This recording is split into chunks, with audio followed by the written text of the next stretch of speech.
কি আঞ্জা বনাইছে দাদা? রাঙালাও। তো আগৰ নিচিনা নহয়। আগৰ নিচিনা নহয়। এবাৰ কি বিচাৰে? এবাৰ আৰু কি সেইটা মই কেনেকৈ কম এতিয়া আমিতো আৰু চৰকাৰ যোনে আহে ইয়ে ভাল। ইয়ে ভাল। মুঠতে কাম হ'ব লাগে ৰাইজৰ। কাম হ'ব লাগে। যে নহওক 17টা বছৰত ভাল কাম হৈছিল। আমিও চৰকাৰী ঘৰ পাইছিলো। তেওঁৰ দিনতে পাইছো এইটো ঘৰ।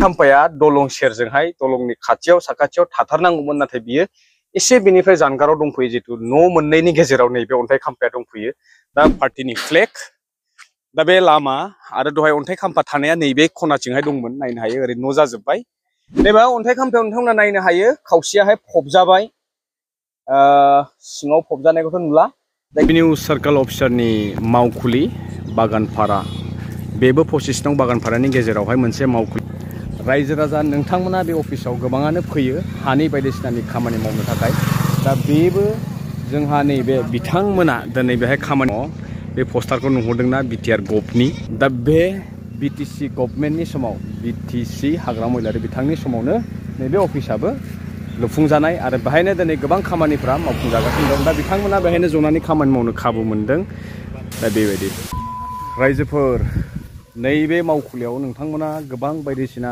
अफिसियेल रिलेटेड माने खामानिखौ मावफैयो नङा होमबा बे अफिसाबो नायनो हायो office of the block development officer Damdama जोंनि बे बागानपारा बेयावनो दङ बेबो थांनाय सरकारखौहाय दुसिग्रा बेक्तिफोरा मोनथिनो गोनां जे बे अफिसफोराबो बै समावनो बानायजानायमोन लुफुंजानायमोन दा बाहायनो बिथांमोना गोबां बायदिसिना खामानिफोरखौ मावफैयो जाहैदों दा अफिसा बन्द नङाबा आं सिङाव हाबना दिन्थिहैगौमोन बे डेभेलपमेन्ट ब्लक अफिस नायनो हायो अन्थाइ खाम्फाया बै सिङाव थाहैबाय बेखौहाय दा अफिसा बन्द नालाय बेखौ दिन्थिनो हानाय नंला आङो रायजोफोर थेवब्लाबो थांनाय बारग' सरकारनि समावनो नैबेफोर गासिबो मावखुलिफोराहाय रायजो राजाफोरनि थाखाय थांनाय 17 बोसोरनि सरकारानो बेखेवनानै होदोंमोन रायजोफोर दा जायफोरा मिथिया नोंथांमोननि थाखाय नैबे अफिसखौ फिन खनसे दिनै आंनि ब्लगनि गेजेरजोंहाय लाबोना दिन्थिनाय जाबाय रायजोफोर दायो आं सौफैलायबाय दाबसे गुबुन मोनसे गोदान जायगायावहाय नोंथांमोना नुनो हायो आंनि उनथिंहाय गोलाव नैबे ब्रिज बायदि नुनायानो जाहैबाय सुइस गेट सिंग्रा बागानपारा बियाबनिनो बेबो मोनसे दिरिं दैमानि सायावहाय इरिगेसन स्किमनि आन्दारावहाय लुफुंजानाय मोनसे बै समनि बे बान्दो सुइस गेट दा बे 2010 मायथाइयावहाय नैबे दालाङा लुजादोंमोन बारग' चिफ हाग्रा महिलारि बिथांनि सरकाराव अदेबानि बिपिएफ सरकारनि समावहाय बे इरिगेसन स्किमनि थ्रुयै नैबे सुइस गेटआ लुफुंजादोंमोन आं नोंथांमोननो बेनारखौ एसे देखायनि नैबे अन्थाइ खाम्फायाव नोंथांमोना नायनो हायो खावसेयाहाय फबजाबाय सिङाव फबजानायखौथ' नुला जायखिजाया सायावहाय स्पष्ट लिरनाय दङ फाउन्डेसन स्टोन अफ दिरिं फ्लो इरिगेसन स्किमनि आन्दाराव लेड बाय श्री हाग्रामा महिलारि बिथांनि समाव जानाय अनरेबल चिफ अफ बिटिसि 2010 मायथाइयावहाय स' बे इरिगेसननि बान्दो एसे वाक एराउन्ड होनि आं नोंथांमोननो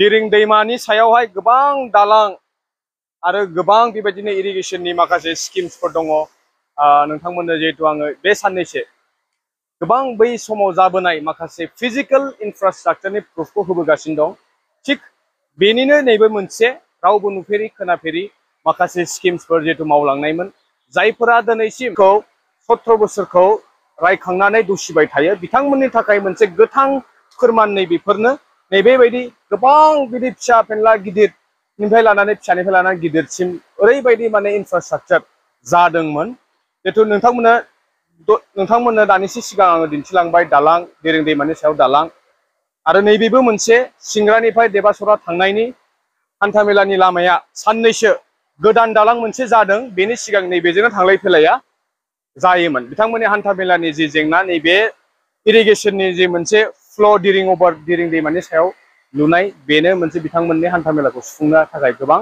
सहाय होदोंमोन दा बे आरो दसे उनाव नोंथांमोननो आरो देखायबावगोन आङो मोनसे दालां गोदान दा बेनि एक्जेक्ट डिटेल्सखौ लानानै नोंथांमोननो बै दालां गोदाननि फारसे अबगत खालामगोन सोरनि समाव जानायमोन आरो बै दालांजोंहाय दिनै बेसेबां रायजो राजाफोरनि जेंनाया सुस्रांजादों नोंथांमोननो नैबे गोदान आरोबाव मोनसे प्रजेक्ट जिहेतु बै समाव मावफुंजानाय इनफ्रास्ट्राक्चारखौहाय नोंथांमोननो रोखा रोखा मोनसे फिजिकेल प्रुफ होनानै नैबे मोनसे अन्थाइ खाम्फानि सेरावहाय आं गसंनानै दोनदों। दा बेयाव गसंनायनि जाहोनानो जाहैबाय नोंथांमोननो नैबे अन्थाइ खाम्फाखौ दिन्थिगोन बाहाय आरो बेनि जे मेन गुबै खामानिया दङ दाबसे जायगायावहाय नैबेखौ नायनो हायो। The foundation stone for construction of RCC bridge number 11/11/1 over river Mora Pagladia on Athiabari Golbil Road। बे जाहैबाय आं बांद्राय फरायलांला नोंथांमोना नायदो। बे अनारेबल अनसुमै खुंगुरमोन दंमोन, फलिन्द्र दंमोन, हाग्रामा महिलारि बिथांनि समावहाय नैबे अन्थाइ खाम्फाया गायसनदोंमोन। दा मानि थाखाय गायसनदों नोंथांमोना अलरेडि मोनथिखाबाय। बेहाय RCC ब्रिज 11/1 over मरा पाग्लादिया दिरिं दैमानि सायावनो बेबो मोनसे नोंथांमोना बे साराउन्डिंखौ नायनानै एसे आसरित मोनदों जानांगौ। बाहाय दा न' लुजोबबाय। दा ओरैबायदि जादों बानायनाया थांनाय सरखारनि समावनो बे खामानिया सेंसन जानायमोन, आद्रा थालांनानै नैबे गोदान सरखारनि समावहाय बिथांमोना बेखेवनो मोननायलाय ना मा एक्जेक्टलि आं बुंला, नाथाय बे अन्थाइ खाम्फाया दलं सेरजोंहाय दलंनि खाथियाव साखाथियाव थाथारनांगौमोन, नाथाय बियो एसे बेनिफ्राय जानगाराव दंफैयो। जितु न' मोननैनि गेजेराव नैबे अन्थाइ खाम्फाया दंफैयो। दा बाहाय सोर मिन्थिगोन जे बे अन्थाइ खाम्फा दं होननानै, थेवब्लाबो जोङो लकेलनि सानैसो बिथांमोनावहाय सोंनानै नैबे अन्थाइ खाम्फाखौ नागिर बेयाव लाफैनाय जाबाय। दा नोंथांमोननो दलं फारसे आं आवगायलांना दिन्थिगोन। RCC ब्रिज जोबोद मोजां समायना जादों। बे दलंनि फारसे जों थाबायलांनि। কি আঞ্জা বনাইছে দাদা? রাঙালাও। দাঁতনা লাভে থাক। রাঙালাও। আপনাক কেইটামান প্রশ্ন সুধো দাদা। নহওক এই দলংটো হোৱাৰ পিছত কেনেকৈ লাগিল? দলংখন হয় ভাল লাগছি। ভাল লাগছি না? দলং হোৱাৰ আগত কেনেকৈ আছিলে? মানুহৰ ডিষ্টাৰ্ব হৈছিল, ভেল চলাইছিল, কিবা চলাইছিল। ভেল চলাইছিল ন? এই যে পুৰণা ইৰিগেশ্যন ওচৰত আছে সেইটো দি অহা যোৱা কৰিছিল? তাৰপিছত চুইচ গেট দিলে, চুইচ গেটৰ ওপৰেদি অহা হ'ল।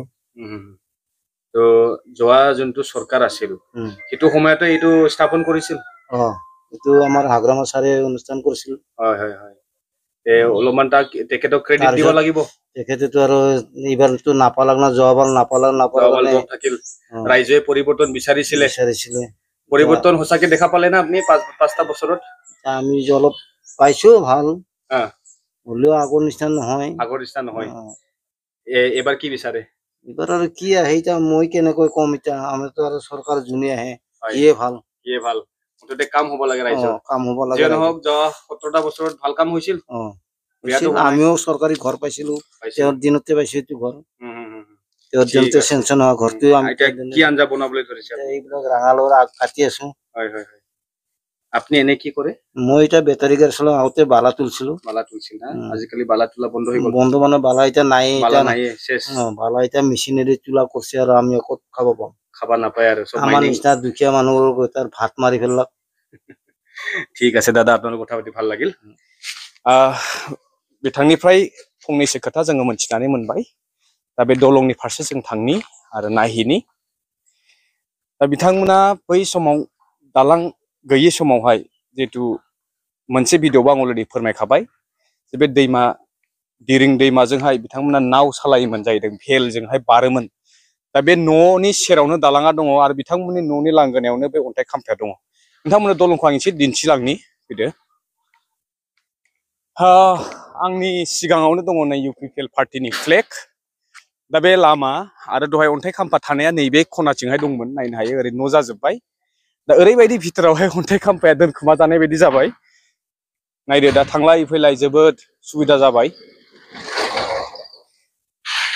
बेबायदिनो मेरला खामानि, माने बिथांमोननि खाफाल मोजां, बिथांमोना आगु जाखांनाय माखासे इनफ्रास्ट्राक्चारफोरनि सायावहाय बेखेवनो हादों, बे खाबुखौ मोनदों।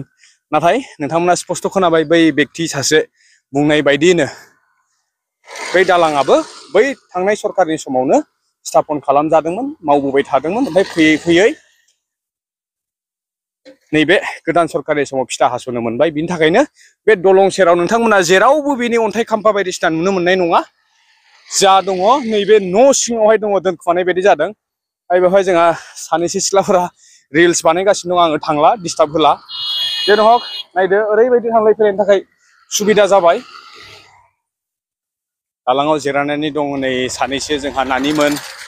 दा बे दालां फरायसा फरायसुलिफोरनि थाखाय थांलाय फैलाय हान्थामेला जिखुनु ओरै सिंग्रा आरो ओरै देबसराजोंहाय कानेक्टिभिटि बे मोनसे दालां आरसिसि ब्रिज जोबोद बाख्नायथावनामोन। नाथाय बेफोरखौ दिनै सोराङाव लाबोनांगौआ जोंनि दायथ'। बेनिखायनो नोंथांमोननो बे दालांनि अरिजिनेल स्ट'रिनि बागै एसे दिनै दान्दिसे सम नोंथांमोननो बेखौ फैनानै जोङो दिन्थिबाय। नायदो गारिबो थांलाय फैलाय जागासिनो दं, गथ'फोर थांगासिनो दं। सानना नायनो हायो ओरैबायदि मोनसे बिजि रड बियो, दाहाय जुदि दालां गैयामोनब्ला दिनै बे परिस्थितिया माबायदि जागौमोन। दा नंखायनो आं बुंनो सानो थांनाय 17 बोसोरखौ दुसिनानै बखिग्रा सानैसो बेक्तिफोरा दिनै बेफोरखौ नोजोर होनांगौ। रायजो राजाफोरा बेनि फारसे नलेज थानांगौ, मा जाबोदोंमोन मा जाबोआखैमोन नोंथांमोना रोखा दिनै नुनो हायो। बारनाय गोलाव सम लाला आङो नैबेखिनियावनो दिनैनि फिजिकेल इनफ्रास्ट्राक्चार प्रुफखौ जा दिन्थिनांगौमोन समाबो एसे बारलांबाय। दिनैनि थाखाय नैबेखिनियावनो दोनथ'बाय। लोगो मोनबावसिगोन नेक्स्ट भिडिअ। टिल देन स्टे टिउन। बाय बाय।